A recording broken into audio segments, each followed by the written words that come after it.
বিশ্বজুড়ে ষষ্ঠ প্রজন্মের যুদ্ধবিমান নিয়ে প্রতিযোগিতা এখন কেবল ভবিষ্যৎ পরিকল্পনা নয়, বরং বাস্তবতার মাটিতে নেমে আসা এক কৌশলগত দৌড়। এই প্রতিযোগিতায় নতুন করে আলোচনায় এসেছে তুরস্কের নিজস্ব যুদ্ধবিমান কান। বিশ্লেষকদের মতে এটি সফল হলে এশিয়ার আকাশ যুদ্ধের সমীকরণে বড় ধরনের পরিবর্তন আসতে পারে। তুরস্কের এই প্রকল্পের আনুষ্ঠানিক নাম TAITF কান। শুরুতে এটি পঞ্চম প্রজন্মের যুদ্ধবিমান হিসেবে পরিকল্পিত হলেও পরবর্তীতে এতে ষষ্ঠ প্রজন্মের সক্ষমতা যুক্ত করার কথা জানানো হয়েছে। উন্নত গোপন উড্ডয়ন প্রযুক্তি, আধুনিক সেন্সর, কৃত্রিম বুদ্ধিমত্তা নির্ভর যুদ্ধ ব্যবস্থা এবং মানবচালিত ও মানববিহীন প্ল্যাটফর্মের সমন্বয়কে সামনে রেখে বিমানটির নকশা করা হয়েছে। বর্তমানে যুক্তরাষ্ট্র তাদের নেক্সট জেনারেশন এয়ার ডমিন্যান্স কর্মসূচি নিয়ে এগিয়ে যাচ্ছে। ইউরোপে আবার দুটি বড় উদ্যোগ আলাদা পথে চলছে। ফ্রান্স, জার্মানি ও স্পেন কাজ করছে ফিউচার কমব্যাট এয়ার সিস্টেম নিয়ে। অন্যদিকে যুক্তরাজ্য, ইটালি ও জাপান যুক্ত হয়েছে গ্লোবাল কমব্যাট এয়ার প্রোগ্রামে। তবে বাজেট, শিল্প খাতে কাজের বণ্টন এবং রাজনৈতিক সমন্বয়ের জটিলতায় ইউরোপীয় প্রকল্পগুলো নানা চ্যালেঞ্জের মুখে পড়েছে। এই প্রেক্ষাপটে তুরস্ক তুলনামূলকভাবে দ্রুত অগ্রগতি দেখিয়েছে। নতুন প্রোটোটাইপ উন্মোচনের পাশাপাশি ইন্দোনেশিয়ার সঙ্গে 48টি বিমান সরবরাহের চুক্তি করেছে আঙ্কারা।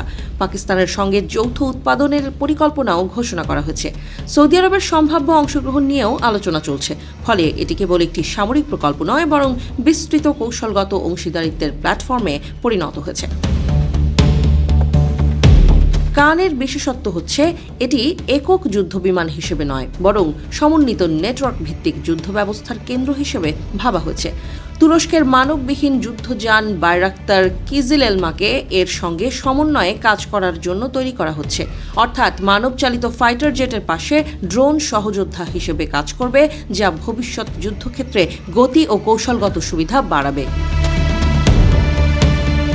তুরস্কের ড্রোন শিল্প ইতোমধ্যেই আন্তর্জাতিক স্বীকৃতি পেয়েছে। বিশেষ করে বাইরাক্তার TB2 বিভিন্ন সংঘাতে কার্যকারিতা দেখিয়ে আলোচনায় আসে। সেই অভিজ্ঞতা, সরবরাহ ব্যবস্থার শৃঙ্খলা এবং রপ্তানি সক্ষমতাই এখন কান প্রকল্পে আত্মবিশ্বাস যোগাচ্ছে। তবে চ্যালেঞ্জও রয়েছে। নিজস্ব ইঞ্জিন উন্নয়ন পুরোপুরি সম্পন্ন না হওয়া পর্যন্ত তুরস্ককে আমদানির ওপর নির্ভর করতে হবে। বড় ইউরোপীয় প্রতিরক্ষা কোম্পানির তুলনায় তুর্কি শিল্পগোষ্ঠীর আকারও তুলনামূলক ছোট। তবুও ধারাবাহিক অগ্রগতি, চুক্তি স্বাক্ষর এবং আন্তর্জাতিক আগ্রহ প্রমাণ করে যে প্রকল্পটি কেবল ঘোষণার মধ্যে সীমাবদ্ধ নেই।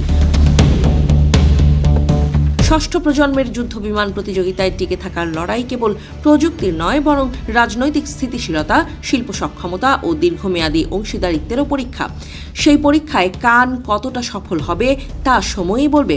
তবে একটি বিষয় স্পষ্ট, এশিয়ার আকাশ শক্তির ভবিষ্যৎ নিয়ে নতুন হিসাব ইতোমধ্যেই শুরু হয়ে গেছে।